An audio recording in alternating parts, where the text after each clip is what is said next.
we had a fellow on our Covered Bridges tour that was 71, just turned 71, right? Yep. And he wanted to give himself a birthday present of a motorcycle tour. He just got back into touring, into riding last summer after 12 years off the bike. And he had ridden his whole life. Like. Yeah, but he took 12 years off. He bought a bike last summer, and this spring he said, I want to give myself a tour for my birthday. So he found us via search engine on the web and booked a tour and had the time of his life. He was calling home to his wife every night. We got to hear some of his side of the conversation, and he was sharing with her how much fun he was having. A trip of a lifetime. How often do you experience that? Ever dreamed of a motorcycle ride that not only took your breath away, but you got to experience it with the locals, really nice people who know exactly what you should experience? Yeah, to come away saying that was a trip of a lifetime. Those of us who are lucky enough to live in a beautiful place know the joy of motorcycling through the best of what Mother Nature has to offer.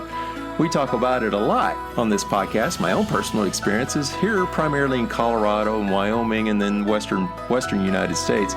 But today we travel to New England and visit with Pat, Greg, and Scott from Moto-Cyco Touring Adventures.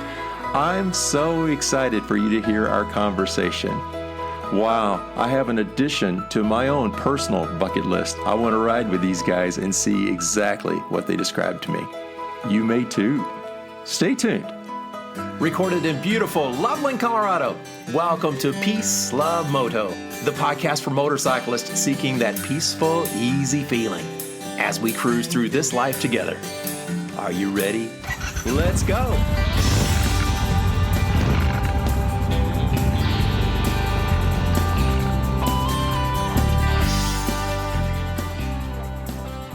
Well, welcome everybody back to the Peace Love Moto podcast. I'm especially excited today to have some new friends that just met, but we know as motorcycle riders, you can pretty much go up to any motorcycle rider and give them a big hug and say, hello, my name is whatever. And you've got a relationship going there already. So that's one of the many things I have loved about motorcycling. But with me today are Pat, Greg, and Scott of Moto-Cyco out of New England, and they have a touring agency out there. And I'm so glad that we were able to connect. We talked on the phone first because I wanted to make sure, are we on the same page or are we not in regard to the purpose of this podcast, who the listeners are, and what we're trying to accomplish as motorcycle riders. And I found out really fast, absolutely, we are on the same page. We're pretty much like-minded. Again, the purpose of the podcast is about peace, love, moto. It's peace of mind. It's about this peace of mind that we find individually when we go out for a ride that we need it. We need to go clear our heads and stuff. I need it. I need it this afternoon. I'm going out this afternoon for a ride after a couple of weeks of travels. And then the love part too is just, showing love and compassion to other people in whatever way that may appear. And in this case, it's leading tours through beautiful parts of the world. So I'm excited to talk with you guys, and I thank you very much for joining me today. Thank you for having me. Yes, Thank you. Well, let's start from the beginning, and whoever wants to speak up, go for it. But what's your story? So I don't know if we have enough time for each one of you three to tell how you began on a mini bike or whatever. But as far as your riding experience and getting together, how did all this begin? So Ron, I probably have the least experience riding of the three of us. This is Scott. And I rode mini bikes and, as you mentioned, dirt bikes and some street bikes as a kid and a teenager, but I never owned my own. And I had no interest in being, a motorcyclist. So back in the summer of 2020, 4 years ago, during COVID, my wife comes to me and says, I would really like to learn how to ride a motorcycle. Our daughter, Becca, has a small BMW motorcycle, a 300cc motorcycle. And my wife said, I'd like to learn how to ride so I can take Becca's motorcycle to work. And I'm going to take the class. It's at the Harley Davidson dealership. Do you have any desire to do it with me? And I said, no, I don't. I don't want to ride a motorcycle. Those are dangerous. Now I gotta pause right there. This is a polar opposite of a story that I would have imagined. I've talked to so many guys who either heard the podcast or seen videos or whatever, and they say, "Man, I'd love to ride a motorcycle, but my wife won't let me." So this is really interesting. This is the polar opposite. So, one good thing that came out of COVID is that there were a few opportunities to do things together outside the home, and this was going to be outdoors, and it was happening. And I'm like, okay, I'll consent to do this because it's something we could do together when there aren't many things to do together. So we took the class. She didn't like it as well as I did. She did get her motorcycle license. We took the class. I bought a brand new Harley Davidson within a week. There you go. That'll loosen up the wallet, won't it? Yeah. Yeah. So I'm now I've upgraded twice. I'm now on my third Harley Davidson, which by the way, my wife encouraged me to buy. Again, a miracle. That's amazing. Yeah. He's got a good one. No kidding. No kidding. So I just fell in love with it. I joined the local chapter of the Harley Owners Group, the Seacoast Hog chapter. And that's where I met these two guys who were already fast friends. Oh, okay. And that's kind of where our story together begins. Pat having the germ of an idea for this motorcycle touring business, and then approaching first Greg and then me about joining him on this venture. And we're in it. So I'll give you my cookies. I started riding about 12 years ago, so I didn't ride dirt bikes and stuff as a kid. I rode a little every year until I joined the hog group that Scott was talking about 6 years ago. And, I went from riding 2,500 miles a year to like 10, 12,000 miles a year. Of course, met Pat, and then Scott came along, and here we are. Yeah. Yep. And I've been riding since I was a kid. I had motorcycle right out of high school. I bought one while I was in the Air Force, took it to England with me, rode over there for a couple of years. And then my daughter came along, had to get rid of the bike, didn't have a bike for several years, and come back to it and bought a street bob that I rode for several years, a Harley Davidson street bob. And like Greg said, doing 2,500 miles a year, you think you're putting on a lot of miles, and then finally got a touring bike, and that jumped to 8,000, then it jumped to 16,000. Woo, there you go. Last year I did over 21,000 miles. Holy moly. So we're all doing like 15, 16,000 miles plus because we love it. We like getting out. We're making up reasons to get out. And this is one of those reasons we made up. Yeah. Well, again, that's fantastic. Now, given the fact, I'm always in the mode of self-preservation. Given the fact that my wife listens to this podcast too, let me just say this. I have a wonderful wife. 38 years of marriage, very, very happy. She knew going in, though, when we dated, that I loved riding motorcycles. And so that was one of those things. It wasn't that I had to convince anybody of anything. So I'm very, very grateful for a wife who knows this is what I love to do and it's what I need to do sometimes too. So I think we're all on the same page there. So and I want to circle back to this too, but your wives are bought into this whole idea of the touring agency as well, right? I mean, this is a commitment. So how do the wives feel about this idea? Yeah, they're heavily involved. Yeah, my wife's the social media person. Scott's wife, Julie, takes care of our lodging coordination. Yeah, oh, okay. And what does your wife do?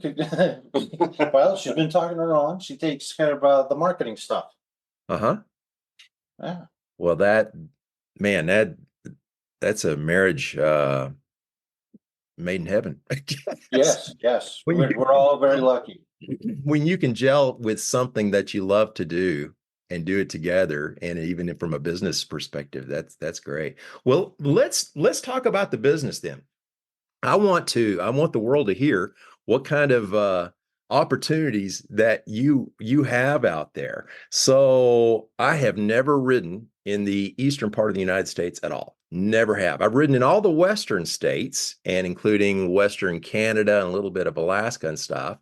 But my world is a lot different than your world Oh, in as 100%. far as terrain, numbers of trees, and various things. So obviously you've got the business going full gear right now.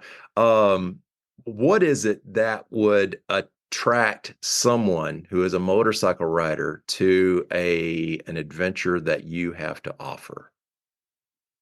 Well, start out by telling you, I grew up in southern Idaho, and I have my brother lives near where you're at in Colorado. I was just out there last year. Beautiful riding out there. Always something to see, always something to do. I enjoy riding out there. But living here in New England, I've been here for almost 20, holy smokes, 26 years. And uh, it's it's unique in that you can get varied terrain from the ocean to the mountains and everything in between in one day ride. Yeah. And we've all been riding with our Harley owners group for years. And we've become road captains and we've developed rides that we will take our chapter members on. And a lot of those rides are going to get something to eat. Mhm. That's kind of a pastime. You're going to get something to eat and then you come home. But I started wanting to do more, and I had come up with some themed rides that I did with the Harley group. And those were popular. They were fun. They were fun to put together. And it just started this idea in my head of we got a lot of really good roads in this part of the country. You got a lot of really great scenery. Yeah. And we got a lot of history and unique places and unique things to see that you can't see elsewhere in the country, or at least not as tightly packed. Mm. And we just want to show that to people. We want to take them on those roads that we know are awesome. We want to take them to those sites that we know are just beautiful, and incorporate history and whatever else brings it in. So we've come up with themed rides.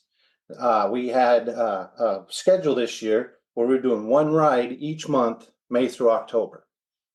And our first one was last month. Had a blast. It was covered bridges. So over 4 days, Oh, cool. yeah, over 4 days, uh, you either get to ride through, stop at, or ride by over 30 covered bridges. Wow. Right. Very cool. We We just don't carry have a that. lot of covered bridges here in Colorado, True, true, true. like zero, I think. Yeah, and we just carried that through. We were to have a lighthouse tour this month, 5 days, go from just north of Boston all the way up to Lebec, Maine, which is the easternmost point in the US, and see almost 30 lighthouses over 5 days. Wow. And we just carrying that through. We got a haunted one that we're finishing up for October. Country stores in September at the height of leaf peeping season. Something else I had to adjust to moving to New England. Leaf peeping is a real thing. Oh, It's yeah. part of the weather report every night on the news. Here's your peak foliage. This is where you can see the most color. And it's true. The color is more astounding here than anywhere else. Oh, I So can we imagine. go visit almost 15 or right around 15 country stores over 4 days. And in August, we have our first destination tour, which we're jetting down to Amish country in Pennsylvania. Oh, Gonna spend fun. 2 days there. Uh, Goof around Amish country, a day at Gettysburg National Park, and then we take 2 days to get home. So that's a 5 day trip. And then July, I'm missing July. In July, we have our 7 state tour, which over 4 days, you'll get to see every New England state plus New York. And we're just going to stop at different places that are specifically New England, places that you might only see in New England. For example, the last day we go through Newport in Rhode Island with all the big mansions and everything right Oh, on the water. So yeah, we're having fun with it, coming up with these unique ideas and taking people to see these great roads. Man, you're checking all my boxes. Come on. All We'd love these to have things, you. man. I got to start heading east instead of west all the time. But no kidding. I mean, these country stores, the history. Oh yeah, that's just amazing.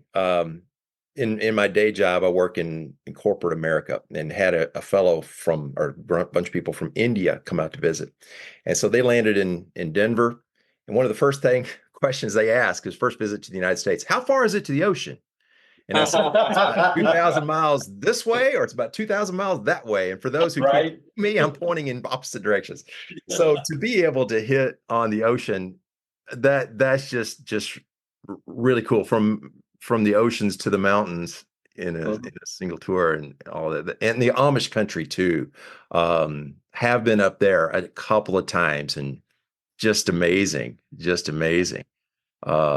Wow, that's really cool. Kind of speaking of your tours then, how would you describe the typical person who would be someone who's very interested in this kind of tour? I assume it's not somebody who wants to ride 5 miles and go get a beer and they're done. So it's how would you describe someone who'd be interested in your tours? Someone with an adventurous spirit, and someone who desires a longer getaway. I mentioned my wife getting her motorcycle license. She does actually rides with us. She has a trike that she prefers to ride, but those are the kinds of trips that she really enjoys, is the weekend getaways. We have a weekend getaway not related to the business. It's really part of our hog chapter. In a couple of weeks, we're going for 3 days up to the White Mountains here in New Hampshire, just to ride around up there, stay in the same place every night. She enjoys that kind of thing. And so if you have an adventurous spirit, or you have that spirit where you like the shorter getaway weekends, that's the kind of person that is attracted to our tours. In fact, we had a fellow on our Covered Bridges tour that was 71, just turned 71, right? Yep. And he wanted to give himself a birthday present of a motorcycle tour. He just got back into riding last summer after 12 years off the bike. And he had ridden his whole life. Sounded like. Yeah, but he took 12 years off. He bought a bike last summer, and this spring he said, I want to give myself a tour for my birthday. So he found us via search engine on the web, and booked a tour, and had the time of his life. He was calling home to his wife every night. We got to hear some of his side of the conversation, and he was sharing with her how much fun he was having. So could be couples, could be single people, whatever. Well, that says a lot too. I mean, hearing that kind of feedback is wonderful, but it says a lot too about the kind of people you guys are, that you recognize it's about their experience. It's not about me necessarily. Right. It's about their experience. I certainly learned that. I work part-time as a tour guide in Rocky Mountain National Park, and from a Jeep, and take tourists up there. And for the longest time, it was all about me. It was like, okay, I'm going to fill you with all this information, and you're just going to walk away and be an walking encyclopedia about Rocky Mountain National Park. Wrong. I was not taking the right approach at all when I finally learned to be that it's about them, about their individual experience. It sounds like that's what you guys really focus on as well. They come away transformed, maybe, right? Mm. Yeah, I don't know if that was intentional, or if our interests just aligned. It might be more of the latter. It was funny. We, one of the second night, I guess, first night, I guess. We set up lodging, and we find places to eat, and sometimes we're all going to go to eat here, but some stops are like, okay, well, there's a bunch of restaurants, you can go wherever you want. And this one guy was like, geez, I thought you were going to set me free on my own, and we weren't going to hang out. And he was so happy to be hanging with us, and he's putting his arm around us, my new buddies, and doing selfies and stuff. Yeah. Oh, that's cool. And let's dig into like the. I know maybe you don't have a typical tour, or maybe you do, but what are we looking at as far as mileage per day? Well, let's just kind of start there. Does it kind of vary depending on who your guest is, what kind of mileage you'll hit, or do you just need to stay on a schedule based on what the theme is? Well, we definitely have a schedule. So we plan out comfort stops, gas stops. We're hitting certain stores that are predetermined. So we're definitely on a schedule. The rides vary from one to the other. Covered bridges, there was a lot of covered bridges, so we were frequently stopping to check one out. Country stores, there's less of them, so there's going to be less of that stopping uh, for to see something. The lighthouses, there was as many as the covered bridges. Pennsylvania is a long haul down to get there, so they vary. The number, the length of the day is we're trying to keep somewhat similar, but if we're hitting 4 stops, we're going to get in more miles than if we're hitting Mhm. 8 stops. Sure. Pennsylvania is our longest. The first day down there is a bunch of miles just to get down there on highway, and Right. that's why we're kind of calling it a destination versus the others where there's just lots of stops everywhere. Right. We're averaging probably 180-ish miles per day. Uh-huh. Was 6 hours in the saddle a day, maybe That's fair. Yeah. something like Yeah, that. I was wondering that. Okay, that's very reasonable. Sure. Sure. And we're happy to stop, anytime people need to stop, and that'll depend on who's on the ride, right? With someone with a smaller bike may need gas more often, or someone who needs to hit the bathroom every however many miles. We will take care of them too. So Says the grandpa who drinks a lot of coffee. I've got my hand in the air. Yeah. Yeah. Yeah, we do have a schedule, but we always talk about as we're developing the rides, we have the ability to be flexible and the ability to match things to what the group is steering us towards. Yeah, sure, sure. And are these private tours or mixed company tours or a combination? Well, so when we develop these theme tours, we're putting those out to the public, but we do limit our tours to 10 bikes plus us. Oh, okay. Uh-huh. So once we reach that limit of 10 bikes, it's closed. It's all booked. We figure that's a good sized group. In addition, it's something that we can help manage as the tour guides, as the ride leaders. And that's where we want to be. So we hit that, it's done. But we also offer custom tours where somebody can, I only want to ride with these people. Mhm. And then they let us know, hey, we've got X number of bikes, X number of people. Here's our budget. This is what we want to do. And we're able to develop that for them. Oh, nice. Okay. Yeah. Well, again, back to my own tour guide experience in the national park. Um, it's so much, I think all of us guides will agree, it's so much easier when you have a private tour with one family. Because if you got Billy, who is this Olympic caliber marathon runner, and you've also got his grandma who's barely going to be able to get out of the Jeep, I don't have to worry about Right. of coming up with some kind of an agreement of where we're going to go and where we're not going to go based on them.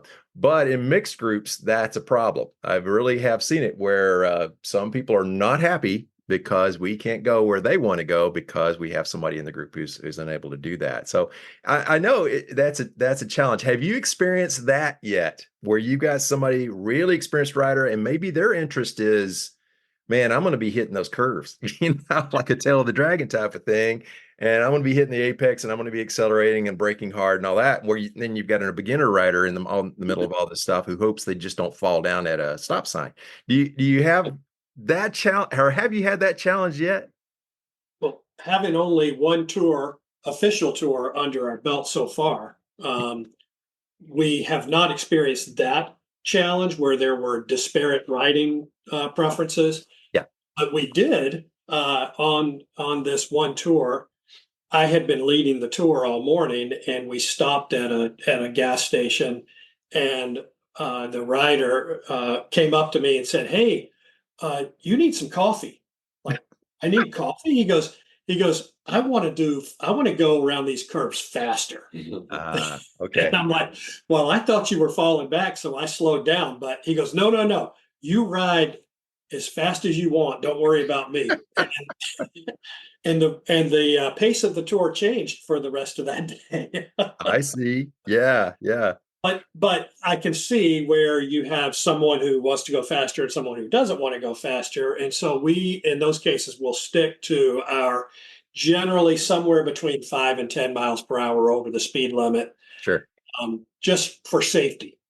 Well, absolutely. I was going to ask you about this, and I'm assuming too that you've got to protect yourselves as a business and as families and stuff from somebody going crazy and getting hurt or whatever. And I assume that there's agreements that your guests are going to have to sign and agree to that. Absolutely. You want to go crazy, but that's on you, right? Right. We've been tried to be very explicit when we put the tours out. We have a lot of description of what's going to occur on our website, hoping that people read that and be able to make educated decisions on this is for me or this isn't for me. And when they come to sign up, that's when we start talking about, you got to have a decent bike. You've got to take care of, Maintenance. the bike has to be taken care of, licensed, registered, all that good news. Helmets, we live in an area where helmets are required in some states. Mm-hmm. We're not the police, but we expect you're going to follow the law. Different things like that. And then that transfers into, we have a lot of other group riding experience where there are all sorts of levels of riders. Uh-huh. And we don't want to cause issues for that one rider or that a couple of riders that are not up to the same level as the rest of the group. So that's what you ride to. And that's kind of the philosophy we bring to our business too, is we want to take care of what would be considered the most vulnerable rider. Yeah. And still get out there and have fun. Yeah. But they're also having fun. Well, again, just observing, meeting you guys for the first time, I know very well that it takes a certain personality to be able to have that kind of tolerance and that kind of discipline and that kind of care, quite honestly. And I see that in you guys. I mean, I can just see it in your voice or hear it in your voices and see it in your personalities that you do care of that the person has, your guests have a good, healthy experience and come back home still able to walk. Well, Yeah. right. With a And smile on their big- face and tell their friends, right? And the big goal is, like everything we do, it's ride and have fun. And we want everybody to have fun. We want them to have a good experience. And that goes from throwing up your kickstand to where we get to eat and sleep. We want everybody to enjoy it, have a good time. And that's what we're working towards. Sounds to me like you're on a really, really good path there. So, Yeah, I know if I sense that somebody's not having a good time, and this is for our hog chapter rides, all of that. If I sense that somebody's not having a good time, I get this feeling in my stomach, like a little sick to my stomach that I'm not making this as fun as I can for everybody. Yeah. So we all are that way, and we do what we can to accommodate all the riders that join us. I can tell. And along that same thread, maybe to begin to wrap up here, couple of questions. What is your hope for your guest when their guest is you're all done with the tour and they've gone back home, and what do you hope your guest will say to other people about what they experienced with you guys? It's kind of in our tagline, New England motorcycle tour that you'll never forget. So, Yes. and they'll never forget it. And if they're expressing that to their friends and their family, that's what we hope. Yeah. We want to go home, be able to talk about the trip as the trip. If that ends up being, a selling point for us, that's cool. But we just want them to be able to go home and tell those stories that we all get. Yeah. Isn't it a beautiful thing when someone describes your tour or whatever as a trip of a lifetime? Oh, yeah. Yes. Yeah. I've seen that a couple of times, like in TripAdvisor reviews of a tour that I've led or whatever through the national park. And they said it was a trip of a lifetime. And I think, yes, that's my hope. Yeah. And well, As well. I can really tell. Again, we just had that conversation, 2-3 weeks ago or so, and I could just tell talking on the phone. Yeah, these are the kind of folks that fit well in a podcast that's about the joy of writing, what it does for us individually, and the camaraderie of being with other people out there and enjoying Mother Nature. And so many aspects of it. You guys just check all the boxes. So I'm excited for you. I just wish you the best of luck. I'm gonna find my way out there myself. Yes, hit the road. Oh man, yeah, I need to do that. Well, tell us then. Just share with the listeners, what do they need to do?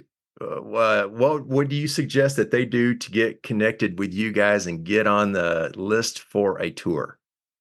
So the bestest and mostest way to get is our website. Our website has information on all the tours. They can register right online, and you can find that at Moto dash Cyco CYCO.com. Great. And we're also on, if you look up Moto-Cyco Touring Adventures on Facebook, Instagram, or YouTube, you'll also find us there. You'll find a very tongue-in-cheek instructional packing video on YouTube that we created over the winter. Oh, I haven't seen that. Okay. We did it in the form of a silent movie. We had a lot of fun doing it. It was a blast. So if anybody gets a chance, check it out. It's on our YouTube page. Well, so if you go to the website, there's links to all the socials and our email address to get a hold of us if people have questions, phone number, anybody has questions, all that stuff is up there. So that's the hub of it all. And I'll just throw the email at you real quick. ride@moto-cyco.com. That'll work. I'll be listing these in the show notes as well. But Thank you. Okay, great. guys, I am so glad that we connected. It's just a pleasure to get to see you. For those listening, we are looking at each other right now. But it's great to see you. Great to hear your voices again. And I can't thank you enough. I mean, we're like-minded in that I created this podcast for the purpose of sharing my love for motorcycling and sharing with folks that there is a great possibility for tremendous joy if you happen to enjoy this sport and happen to want to connect with like-minded people. There is a lot of joy that comes with that, and I've experienced it in this last 30 minutes that we've been talking here already. So I thank you very, very much for your time. And anything you'd like to close with before we close out?